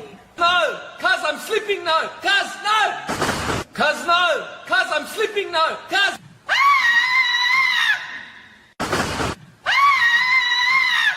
Oh, get fair. Oh, get fair. Time for me to take my shot. My name is Robbie Eagles, and thanks to our friends at Jägermeister, it's time for me to take my shot. Can you believe I've only been in one other PWA Rumble? And I almost won the whole damn thing. So I see King of the Metro as the perfect match to come back and remind everyone who runs the green and black. So line them up. The mighty don't kneel, but the mighty can drink. 29 others are going to witness me become king. Look, obviously we've had discussions and thoughts and ideas, some of which we're going to keep close to the vest. But to us, honestly, or at least like speaking for myself, I guess, I'm sort of at the point where I love wrestling in Australia. Like, I love being around here and doing this scene. And to me, every other opportunity is extra and exciting. But to me, it's trying to grow this scene, trying to make the PWA shows and every other show we're on as good as possible. And it is time for Mana and Manush to take our shot. I'm Marley Paletti. I'm El Phoenician.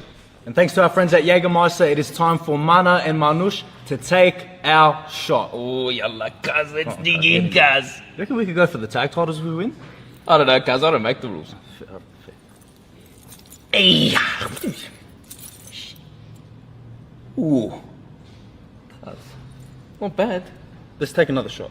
Alright. Let's take another one. Let's take another one. I don't like it. Yeah. One each, boys. One each. Alright. Inshallah we win. Oi, PWA, what's the king of the Metro without a little bit of royalty? King of the Emos, James Harkness, returns to New South Wales to put a pretty little crown on my pretty little head and then a pretty green belt around my waist. July 4th, stick tight, check your pulse as the Metro Theatre becomes the House of Harkness. Ben Braxton, and thanks to my friends at Jägermeister, I'm going to take my shot. Again, it's, hi, I'm Ben Braxton, and, whoa, sorry, Benjamin.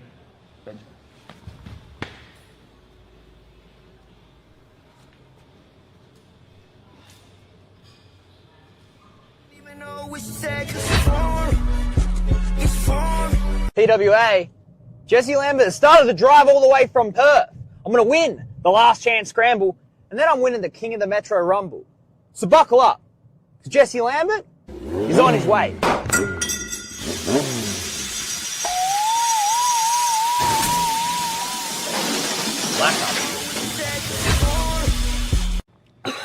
Ooh.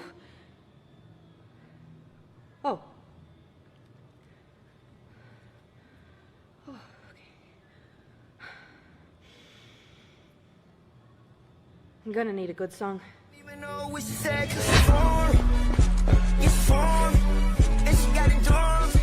And Bonzo, you want to call me a joke of a champion? What I want to call you is a pathetic pink mask moron who looks like an Oompa Loompa's wet dream. I know that you're a joke, but let's get one thing real straight. Just like everyone entering the King of the Metro PWA Rumble, I'm coming for one reason and one reason only. To win the PWA Heavyweight Championship. The fact that I get to take it from an idiot like you just makes it that much more satisfying. Hey everybody, it's the Radar Superstar Adam Copeland. I got a bunch of handles. Anyway, call me what you want, but you are listening to WRA, Wrestle Radio Australia.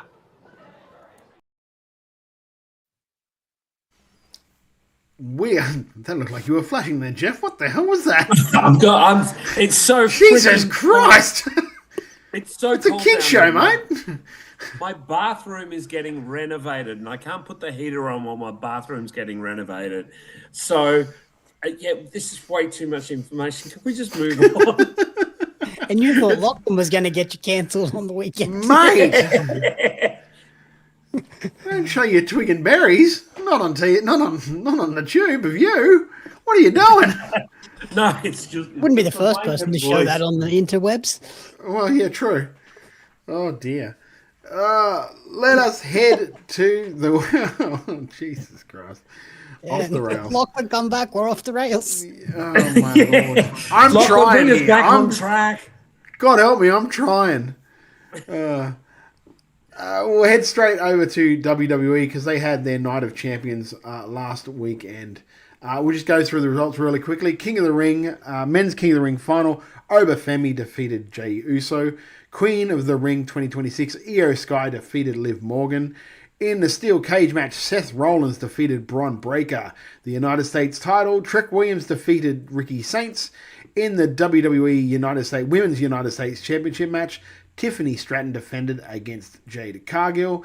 And in the undisputed WWE Triple Threat title match, Sami Zayn defeated Cody Rhodes and Gunther for his first ever WWE World Championship.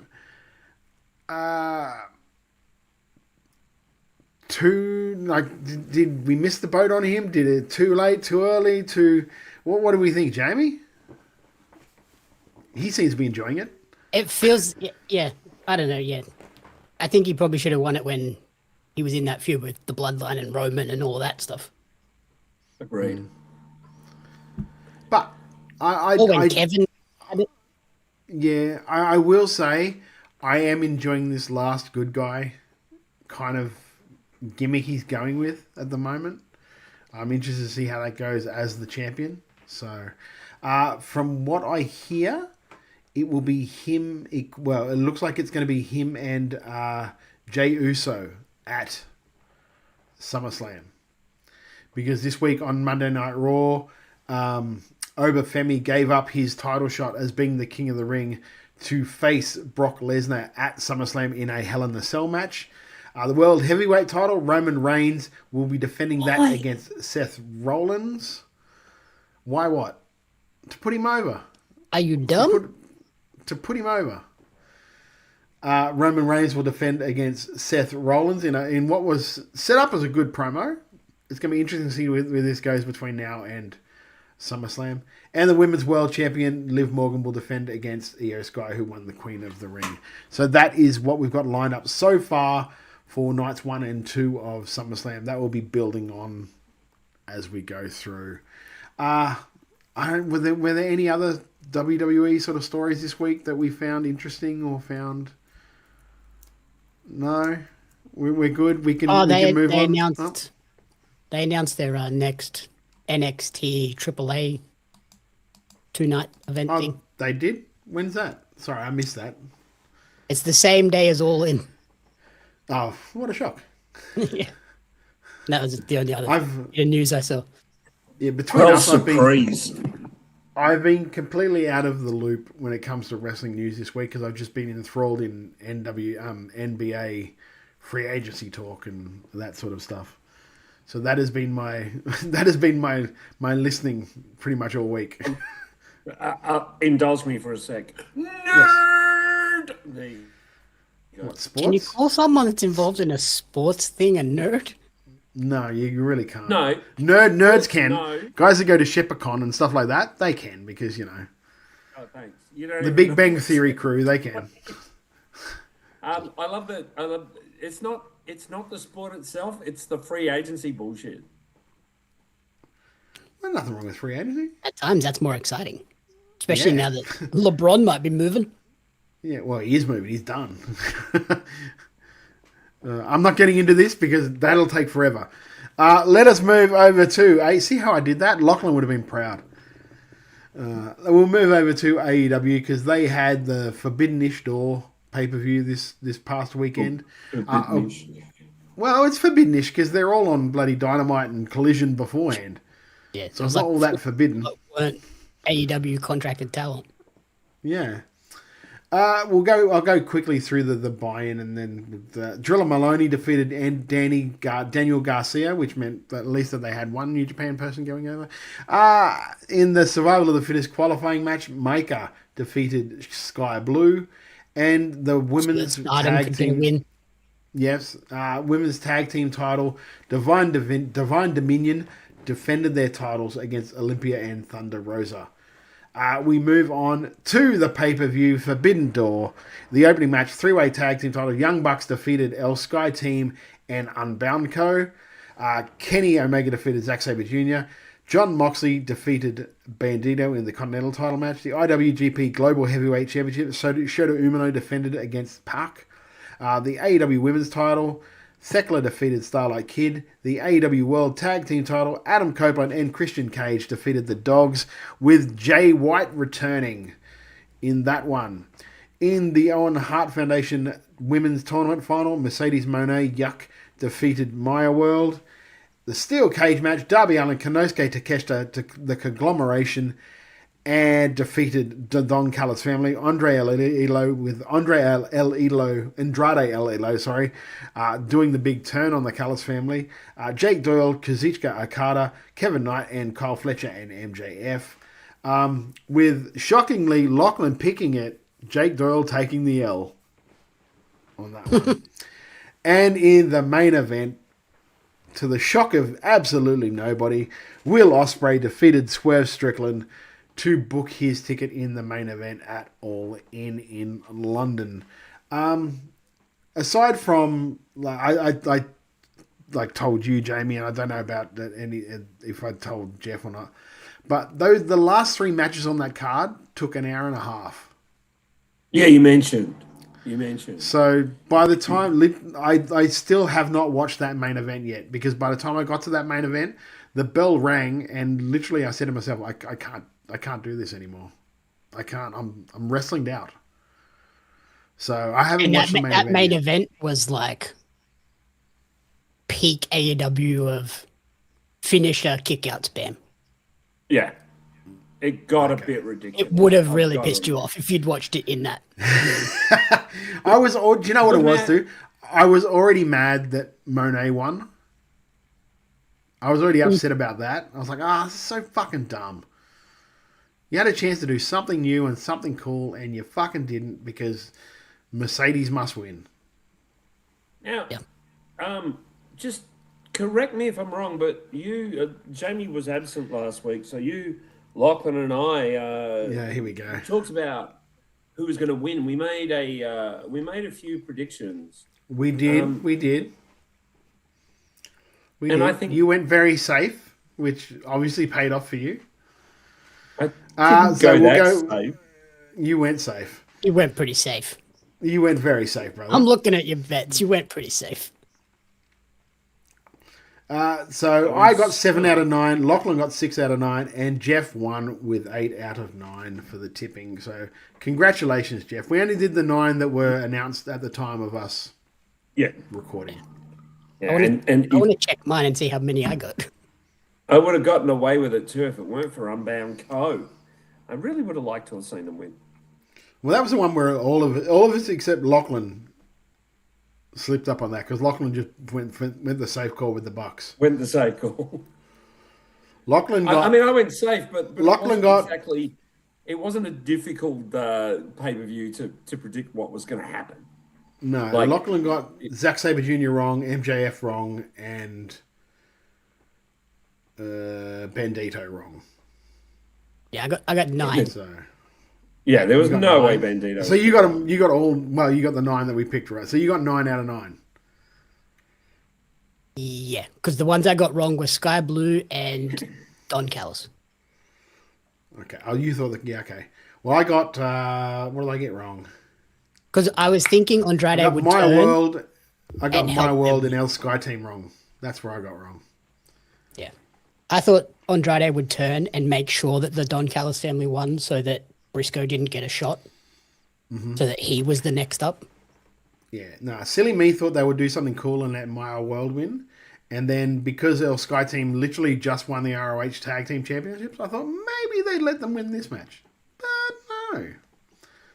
You got to build up the Bucks for the inevitable new day. You do, true. Yeah. So Jamie, you are the one that watches Dynamite live on stream for your Pario Magazine YouTube channel. What happened this week on Dynamite we need to know about? Jay White called David Finlay a shitty Nepo baby. Okay. What else happened? Oh, there was the TBS title was crowned. The survival of the fittest match happened. Oh, yes. What happened there? Who won? Shida. Final 2 came okay. down to Shida and Statlander. And Persephone helped Shida win by taking out Stat with the belt. I don't hate that because I like Shida. Yeah, and she's made heel at the moment. So. Yeah, I don't mind that at all. So that's basically what is going on, because I caught a little bit of your stream, but I wasn't watching Dynamite. Are they going to hotshot Kenny and MJF early? It's next week. For the title? For the title on the Beach Bash. And if he loses, he doesn't get another shot? Correct. He's Cody'd himself. No, he hasn't Cody'd himself because he's going to win the fucking thing. MJF, hold off until the MJF pay-per-view. baited him into doing the Hangman thing. So dumb! You do it at the pay-per-view. They're doing it next week. You don't do it on the weekly fucking TV. Sorry. Especially because the pay-per-view is literally 3 weeks from now. Yes. That's, You're doing yes! Thank you. On a fucking Wednesday. It's just so dumb. It's cutting your nose off to spite your face. And, like, the pay-per-view is in Montreal. Why not have the Canadian win in Canada? I still think, to be honest with you, I still think it's a dumb move if you're going to do it, having Omega versus Ospreay at All In for the title anyway. Yeah, I think the money's in MJF. No, well, not that it doesn't need the belt, but like if you're going to put the belt on Will Ospreay for the first time in London in the main event at All In, you want a really big heel for him to beat. I have a feeling it's going to end up being a 3-way. And that's even dumber. Yeah, I think it'll end up being Will, Kenny as the two big baby faces against the top heel MJF. And then Hangman will come back and like... But see how? Like, how do you... unless Omega is the champion going into that, then how do you do it? You have Kenny win next week. Yeah. Get redemption, because MJF wants redemption. MJF wins it back. And then Kenny gets a rematch at All In. Will's already in that match anyway. So dumb. Oh, well, we'll see. There is We'll a see. lot of rumors swirling about them hot-shotting that belt multiple times. Haven't they done that a lot this year, though, already with MJF? A bit. And then I believe Andrade is supposed to get a shot at Grand Slam Mexico at some point as well.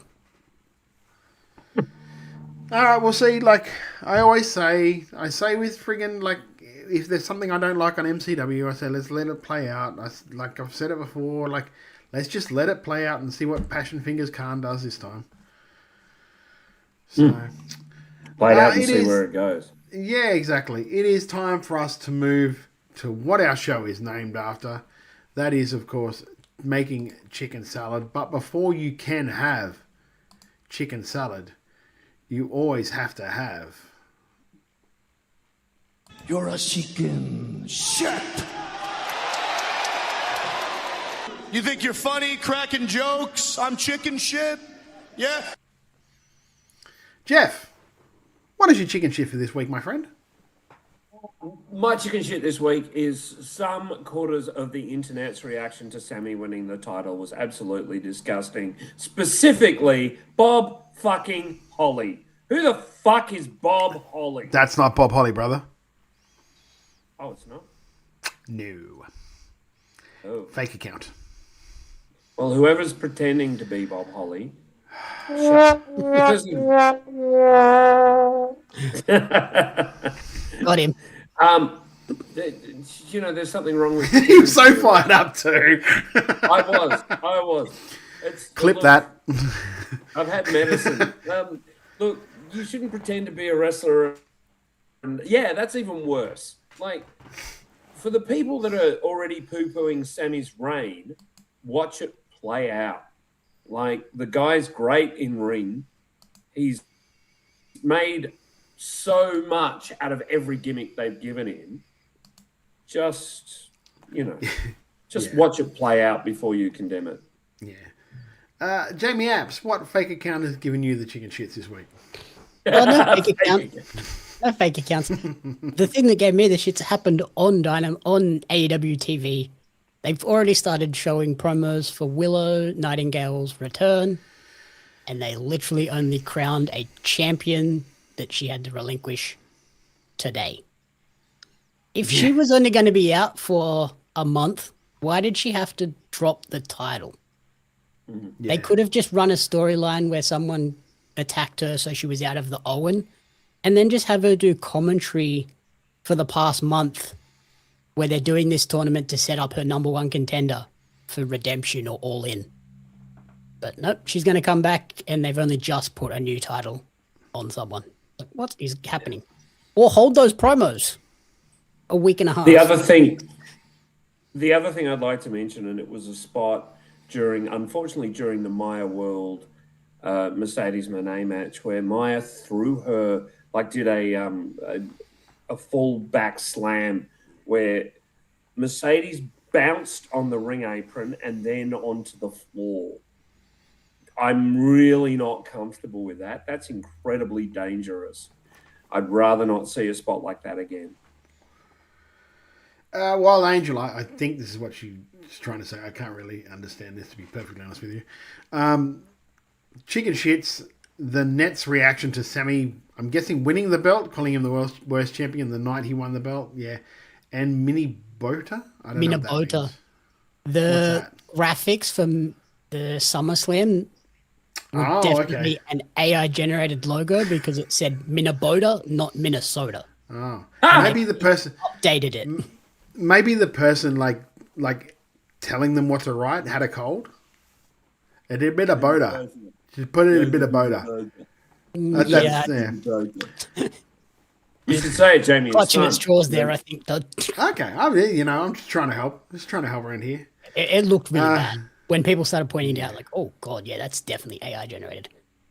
It wasn't the AI generated flyer font, but it was pretty damn close. Yeah. My chicken shit this week is my look. I can't be over everything that happens in Aussie wrestling and in world wrestling. So Jamie at times will send me a screenshot saying, hey, this has just happened. So make a graphic about it for the ANU stuff.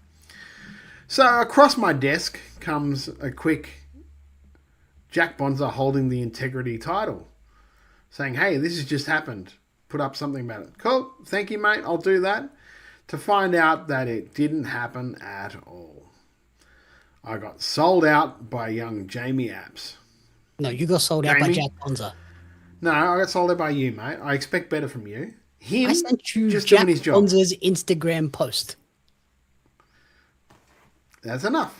That was you supplying me with that information, correct? Jack Bonza post, him holding a title. I assume Jack Bonza won a title. Jamie, you're a journalist. Yes. Always check your sources, Jamie. You know this. I've got to side with Todd. I can trade you to that Tuesday night podcast in a heartbeat. I'm just going to say, I believe in Jack Bonza. That's clearly what I did. I believed in Jack Bonza. Right, you are. All right. Well, you, my friend, you are definitely... You're a chicken shit.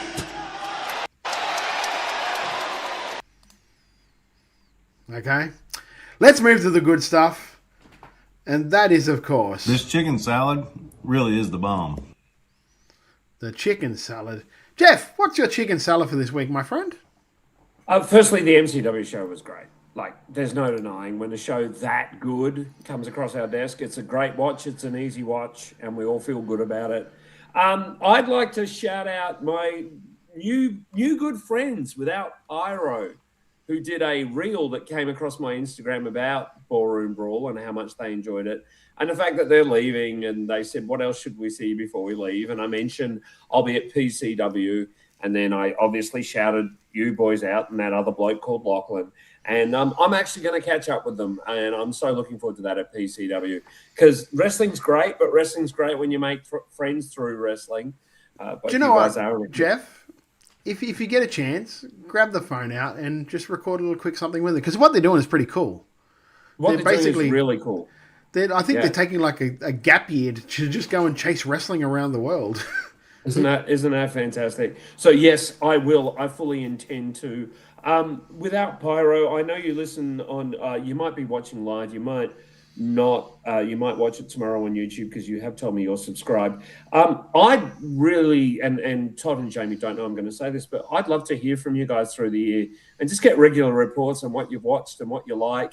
Because I think that's what their account's about. Yeah, it'll be really, really nice to kind of follow your adventures through the year. But yeah, making mates through wrestling is always a fantastic thing. So yeah, that's lovely. Yeah. Jamie, what did you like this week? What's your chicken salad? Mine is more general in terms of not just MCW. It's kind of just Aussie wrestling fans getting out and supporting the good wrestling that we have. Like 1.2 thousand for MCW, PWA First looking time like... ever heard it called 1.2 thousand. 1.2K. PWA looking like it's very much likely to be a sellout because there's currently only standing room only.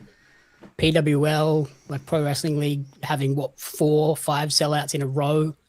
So it's awesome to see people getting out and supporting Not only that, really but good we wrestling. also sold... PWL has also sold like nearly 200 tickets to their next show already, which isn't until August, I think. So it's great. So shout out to Aussie for getting out and supporting the good stuff. Yes, 100%. We got some already did. Sorry, Alex. Well, I'll throw Alex's chicken shit just quietly. While I didn't ultimately hate it at all, the Swerve Ospreay did go way longer than it needed to. We'll move to the chicken salad. Michael from Moonsault Press. Jarvis winning the Ballroom Brawl. Saw him go from the pre-show to this. Couldn't be happier for him. Sorry. Macho Man Andy Savage. Todd throws Jamie under the bus, gets out, clubs him with a tire iron, gets back in the car, and backs over him again. Well, they have to club him so he doesn't move for the back over. Beetle Bailey says 100% the MCW show for myself too. Wild Angel, Chicken Salad. Ballroom Brawl was a fantastic show. Clydesdale continues to cut unintentionally great face promos while being a great heel. And especially Mitch Ryder's performance in the Brawl. Lad does all right. Where am I? Sorry, I'm just trying to do this as I go. Chicken Salad. Maya World versus Mercedes is the most invested I've been in a match in a long time. While I was shouting and cheering Maya the whole way, I was legit pissed when she lost. You're not the only one. Always nice to have it's still real to me, damn it moment. That's true. Bloody DJ. See, Chicken Salad was seeing Mitch Ryder get a good rub at the Ballroom Brawl. Andy Savage. Chicken Salad is a shout out to MCW production. A 20-hour turnaround was great, and that venue looks amazing. I think this might be Eric. Who's Eric Freeds? Do you know who Eric Freeds is? Eric is one of the viewers from my streams. Oh, okay. Oh, lovely. Hi, Eric. Nice to have you Eric, here, Eric. When you're on next, if you're watching the stream next week, ask Peggy to spell Tooney, and then get her to look up how to spell Tooney. Don't engage with Todd's shit stirring. I'm not shit stirring. It is just an actual fact. Am I not wrong, Jamie? No comment. Yeah, that means I was completely right. Alex Flyharts. I'm going to get additional salad. Backstage with Jack Bonza this week to go after you. Additional Shane Hayes' defense of the GHC heavyweight title last week was great. I legit thought Endo might take it from him. Him and Shane put on a great showing. No shock given the two are solid workers. Look, my chicken salad is going to be Mitch because I was so very proud to watch him do his thing. Not only that, but to be in there from 3 till pretty much the end. So very proud. He is a perfect example of hard work when hard work meets opportunity. And that's exactly what he's done. He's worked his ass off. He's got these opportunities, and now he's capitalizing on them because of how hard he's prepared for them. So that's my chicken salad for the week. It would have been Maya World winning the Owen Hart, but she didn't, which sucks. Also, just before we sign off, I just remembered some international news. Stardom launched an English language YouTube channel today. Oh, that's good. If you want to try and keep up with them, I think they're going to put highlights and individual matches up. So it's a good way to get introduced to Stardom. Yeah, 100%. Also, don't forget that after King of the Metro on Saturday night, live PWA post show, I'll be here with Jeff. The only reason Jeff's not on the thing is because I wasn't sure he was going to be there or not. So I'm just usually the one doing these things, or at least the manning them. You're fine, mate. Yeah, live PWA post show. Just talking about the show. If you are watching it live on YouTube, please come over and see us afterwards and tell us what you thought of the show. We will be crossing, hopefully, to Jamie and Lachlan at the Metro to get their thoughts on the show, what it was like being there live. That will lead us into, of course, reviewing the show in full on Thursday for Making Chicken Salad.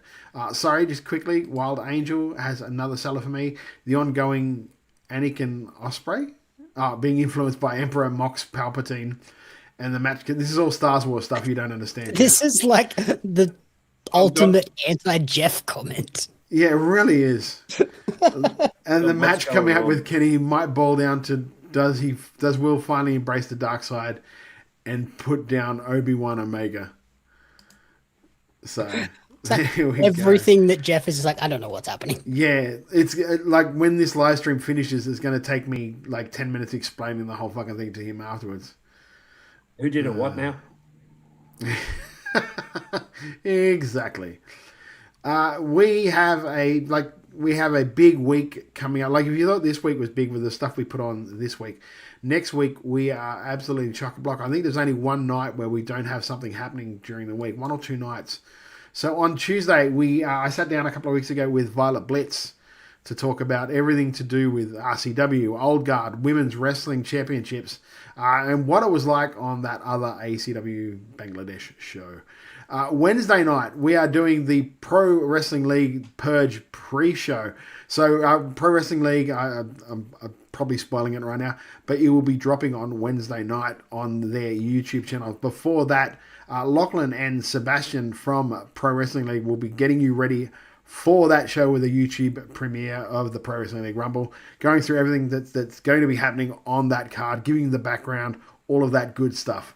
On Thursday, of course, we have the PWA King of the Metro review, our normal Making Chicken Salad show, all of that good stuff. And on Friday, we will be doing, Rose and I will be back with the second episode of the first ever or the third, actually technically the third and fourth episodes of the first ever PWA Premiership Watch Along. Really interesting stories going from that, because that, I probably talked about it last week, but that PWA Premiership, the first one, was filmed during COVID or right before all the restrictions, the massive restrictions where we weren't allowed out of our houses. Mega lockdowns kicked in New South Wales. Yeah, so they filmed that over a 2-day process beforehand. So they had content to fill for the next 2 months going through. So there's so many interesting stories coming out of that. And as the weeks go on, we're looking to do other stuff for that. We might be trying to get other people on that were filming that as well to talk about stuff like that. So really interesting stuff. There's been rumors of a possible Jax Jordan sighting, all that good stuff. So stories that he'll have from just producing that will be amazing to hear, and really, really good action to watch. And just you don't realize that 5 years ago how much younger these guys are. 5 years ago, Xander Sullivan was a referee. Yeah, 5 years ago, Xander Sullivan was a referee. I mean, you were there. You were watching along, Lachlan. So you know exactly what I'm talking about when I was Jamie. So, God. Sorry about that. No. It's been a long day. So you know. It'll get longer when you get a message from Jesse later. Yeah, probably. You know some of the stories that were told on that show about the stuff that they did behind the scenes. Some really interesting stuff that happened behind the scenes on that. And the matches were really good too for the Premiership. So we have got all of that coming up next week. I have no idea, especially except Rosie, who weirdly seems to have aged backwards. He really does. He looks younger now than what he did back in 2025. I don't know what that is. Hat.